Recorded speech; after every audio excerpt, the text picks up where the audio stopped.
Hey guys, and welcome back to Monka, where stupid shit ensues, but this week or I should say yesterday, I beat a game. I kind of just want to talk about it because I really enjoyed this game, so I just kind of want to get all my thoughts out into a video. But the game I'm talking about that I beat yesterday was Death End Request. Specifically Death End Request on the Nintendo Switch. This version, specifically the physical version, is harder to find nowadays because Idea Factory doesn't really do heavy runs on these games anymore. But Death End Request is Compile Heart developed, Idea Factory published. Compile Heart is most famously known for the Neptunia series, and it's pretty clear in Death End Request that it is the developers of Neptunia because it takes heavy inspiration from the Neptunia series, very much so in the gameplay and the way they tell the story as well, and like the characters. Long story short, my opinions on this game is that it's a pretty good JRPG with some pretty heavy visual novel elements, but that's fine because it tells a pretty good story. I enjoyed this game quite a bit. It took me about 40 hours to beat it. I do have complaints, but most of my complaints come with the fact of the Switch version are not actually on the game itself. I do have some complaints about the game, but most of my complaints mainly come from the poor Switch port, which this is a very poor port of a really good game, which is unfortunate. If you are going to play Death End Request, you can play it on the Switch, but it is very, very rough. That being said as well, I just want to mention it due to the fact that I can. Death End Request did get a sequel called Death End Request 2. I have not played it yet, as is clear by the fact that, as you can see, it's still sealed and I haven't opened it. I intend to very well play it because I really like Death End Request, but I haven't got around to that game yet. So breaking down Death End Request, like I said, the story and the game in total took me about 40 hours to beat, which is fair, and I think it didn't overstay its welcome at all. The game actually ended pretty perfectly. So this is one of the few JRPGs I can say that actually ended when it should have ended. It didn't drag on any, so I was very happy for that. Touching on every base that I usually do, the graphics are usually something in most of my reviews where I say, well, I don't really care about the graphics, you know, I don't really give a shit. But in this case, especially for the Switch port, like I said, I had to make mention of the graphics because the graphics are shit in this game, but the game also runs like shit, which makes no sense how this game can look as awful as it does and as well run as bad as it does. This game is really rough looking on the Switch, and it also runs really bad, with like sometimes with frame dips getting as low as maybe 10 to 15, which is ridiculous considering how bad this game looks. I don't like to bitch about graphics, but for the fact that this game looks bad and runs bad, it's one thing for a game to look bad, but when the frame rate suffers, that's another thing I really cannot stand, and that's what I had to make mention of. This game runs like absolute crap on the Switch, and it really makes me upset. I wouldn't really care if the game looked bad if it ran fine, because, you know, whatever, okay, at least it runs at like 30 to 60 stable, hopefully, but it runs like 10 to 60, like fluctuating with really shitty graphics. So I don't know what the hell Compile Heart did, but I don't know if like the rest of their Switch games are like this, but they got to figure out like optimization on the Switch. Otherwise it's like, this is no bueno, honestly. Next point to touch on is the music, and honestly I really like the music in Death End Request. A lot of the music in this game is good. I can only really think of one track that was like really bad, and honestly it really doesn't make sense with the fact that like the rest of the game is perfectly fine with the soundtrack and it's actually good. And this one track sounds like Baby's first FL Studio track, and it like makes it's a standout for how bad it is. But besides that, the rest of the soundtrack is really good. There are some real standouts that are like really good tracks. Like one I remember is like, I remember hearing them like, god damn, like everything about this track is like really solid. So in terms of the music, I can name like a few songs off like the top of my head that were like, damn, those were some real standout tracks that were good. There's just one track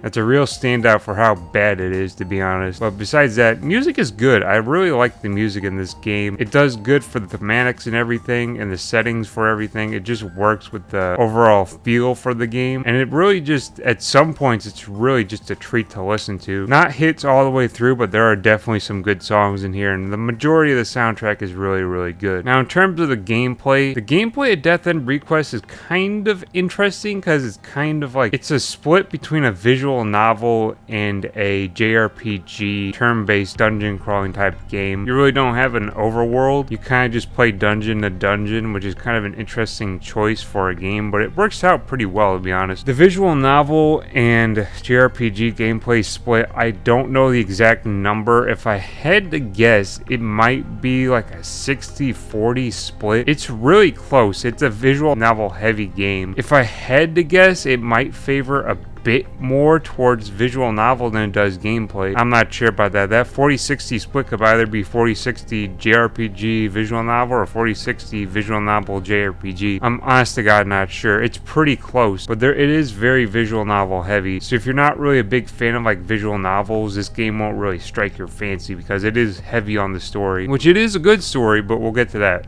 later. In terms of the gameplay, it is more of a dungeon. When you do have the JRPG, it's kind of, you are playing kind of through like dungeons and floors, and then you're engaging in turn-based combat, which is unique. But at the same time, if you ever play a Neptunia game, which I have, it's a pretty familiar turn-based system, but it's pretty much you play turn to turn like you usually do in a JRPG, but you're allowed to kind of move freely around the map and strike your enemies from any position. So you're kind of allowed to roam around the battlefield and then strike your enemies. So for distance-based characters, you can actually put a decent distance between you and the enemy and just pick them off from a distance, while with your close ranges, you can actually get in close and slash them up. Now, what I liked about this game was it had a knockback system, which meant that after a certain amount of hits that are like consistent, like if you had a total of 3 moves you could use in a round, so if you did 3 of the same move in a round, you could knock back, and depending on the enemy's weight, you could like send them flying and almost like pinballing around the map. And if it hit another character, then the character also does knockback and just sends the character flying. The combat system is actually really unique in how it's done, because with lighter characters, if you do heavy enough hits, you could just send them flying and pinballing around the map, which does additional damage. You can knock them out real quick. I really like this system. It was really cool and just really unique. I don't think Neptunia did that, if I recall correctly. At the same time, it's been a while since I played Hyperdimension Neptunia, but I don't think it had that system, which was really cool to see in this game. Now, the game also had kind of a hack system due to its story being something kind of based in a VR MMO. You can almost do hacks of sorts. Now, I think this is a cool system to have. It pretty much worked off the fact that the field had something called field bugs on it, which if you stepped on one would trigger negative consequences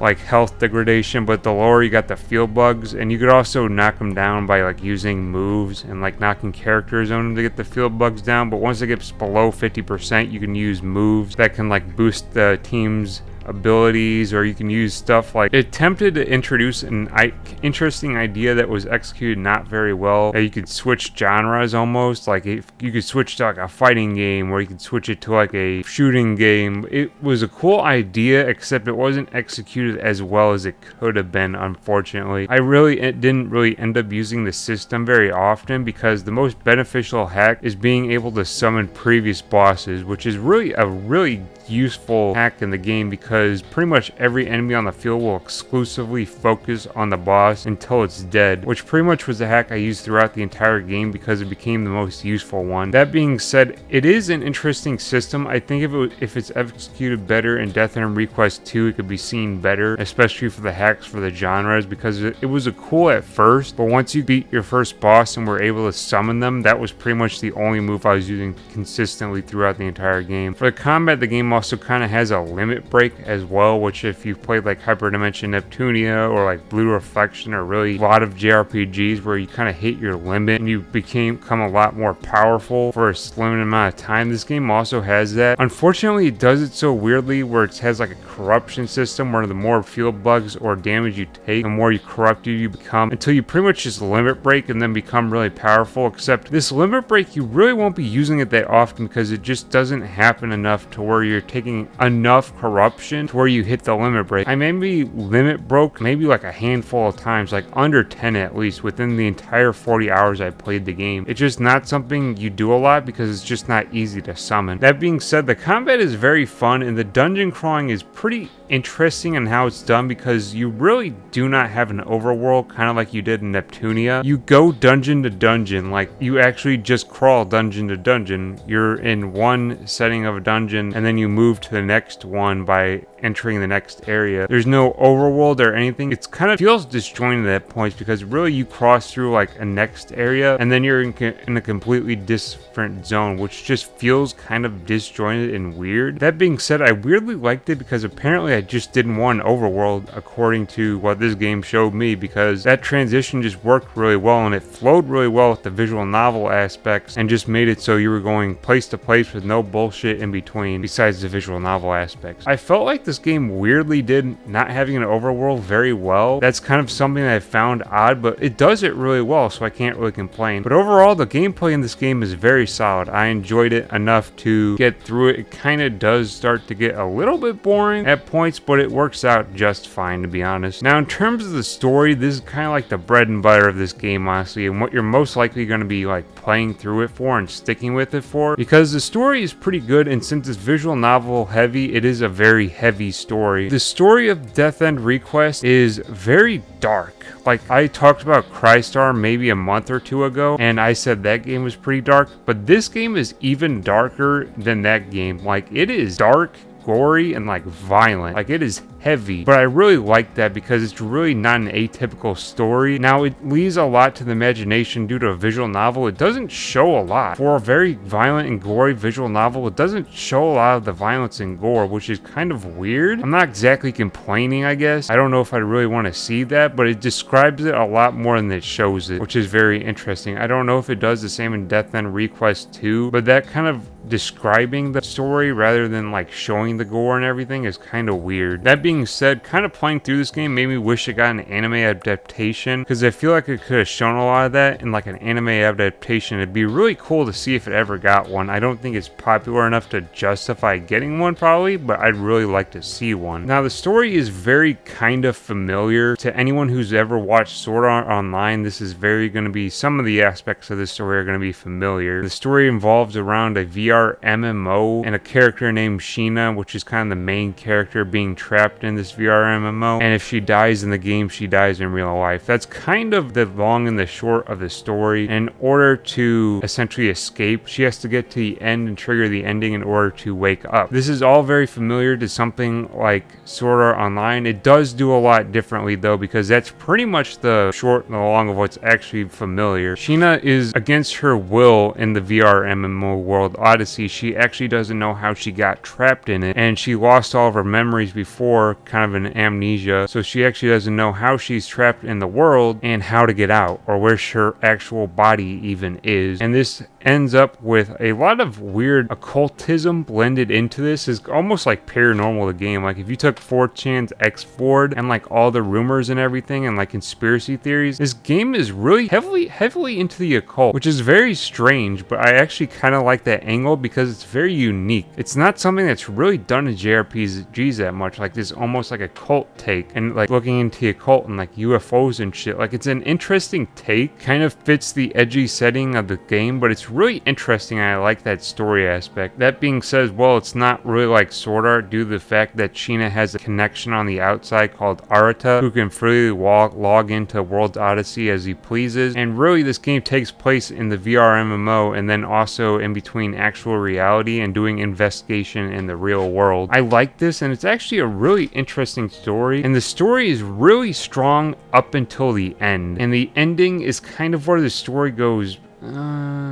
like, the story is almost. I wish the ending was done differently. It almost seemed like they had a plan to commit at the end to a different ending, and I kind of wish it did, because once you get to the ending is kind of confusing. I still get what happened, but it's still very disjointed. Now, this game has two endings, a normal ending and a true ending. The true ending requirements are kind of arbitrary and weird. It's very easily achievable, and you can very easily get the true ending if you want to. I'd highly recommend that you do, but honestly, I'd recommend that you get the normal ending before you get the true ending, because the normal ending actually adds more story that makes the true ending make more sense that they don't tell in the true ending, which is kind of a weird way to tell a story. But I got the normal ending first and then got the true ending, and the story way it wrapped up made a lot more sense in the end. Now, being called Death End as well, there are bad endings in this game, and this game actually encourages you to get the bad endings. I don't know how many bad endings there are, are, but there's quite a few because I got 18. It actually keeps count and encourages and rewards you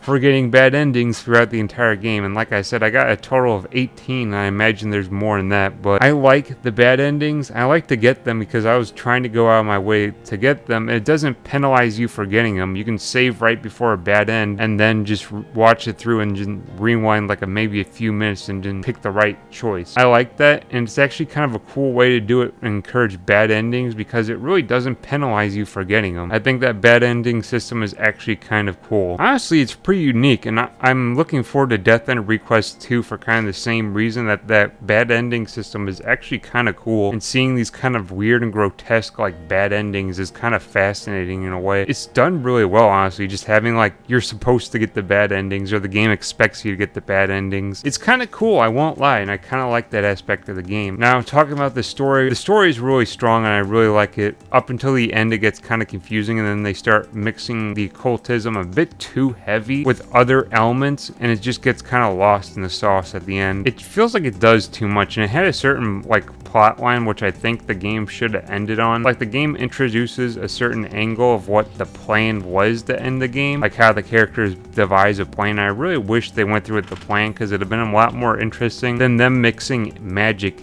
in along with occultism and virtual reality and just making it like a clusterfuck of like ideas at the end. But the story is good, but the characters help the story a lot. There's a total of about 7 main characters and a handful of side characters, and they all really have good personalities and mesh really well. They feel kind of familiar to a Neptunia game, kind of, except it's a lot more mature than Neptunia game. These characters kind of have personalities somewhat similar with some of the tropes that they have with their personalities, but it's not all Neptunia due to the fact it's a lot darker and supposed to be more mature, and it is more mature. The characters are really like enjoyable. Mainly Arta and Sheena are going to be the main characters that you play through. Arta is kind of supposed to act like you, and Sheena is the character trapped inside the game. And there's also NPCs that you meet along the way and you befriend in the game that have all their unique personalities. And honestly, this game does really well with building characters and developing them into their own like people and making them like really likable and enjoyable. So when you see something bad happen to them, you feel bad and you're worried about them. They're good characters and it's done really well. So the characters are another aspect of this game that are really strong. All the characters are really good. There's some side characters that are kind of trash and some like characters like really far in the back that kind of suck. But the main cast of characters have all really good personalities, really likable, and are voice acted really well as well. I chose to go with the Japanese voice acting and they're all voiced very well. But overall, in conclusion, I really liked Death End Request in the 40 hours I spent with it. Honestly, I can't complain about it that much because I just really enjoyed the story. And it's just a really good game in general. Like I said though, I can complain about the Switch port, and I will complain about the Switch port. If you had to play this game, I wouldn't recommend playing it on the Switch. If it's your only option, I mean, that's the option you got. Unfortunately, you'll have to play it on the Switch. But if you have an option of a PS4 or a Steam Deck, or you can play it on your PC, I would highly recommend going those avenues of playing it instead of playing it on the Switch, because the performance in this game is just awful. I pray to God that Death End Request 2 is optimized a bit better. I'm not holding my breath though, because it probably isn't. It's probably poorly optimized as well, which is unfortunate. But if you've been looking at Death End Request, if you want to change of pace of like JRPGs, because this is a very much a change of pace for JRPGs. This isn't a high fantasy or a mech RPG or like some weird futuristic one. It's a VR MMO based JRPG and it's done very well. So if you're looking for a breath of fresh air and JRPGs, I highly recommend this game. If you don't really like visual novels, honestly, that might be a reason to skip it. And if you're not really into JRPGs, I'd say skip it as well. If you can bear through visual novels, which I usually don't like visual novels, but honestly, I was fine with this. If you can bear it, it's a very good game, and there's something here, like it's very good. I've heard Death End Request 2 isn't as good. I hope it's still a very good game. I'll still play it no matter what. I want to play it. I like the world built in this game and I want more of it, so I'll definitely be playing Death End Request 2. But I highly recommend this game. If you're a Neptunia fan as well, this is a very good game to check out. JRPG fans in general will probably enjoy this one as well. Thank you very much for watching. Until next time, I'll see you. Stay chill.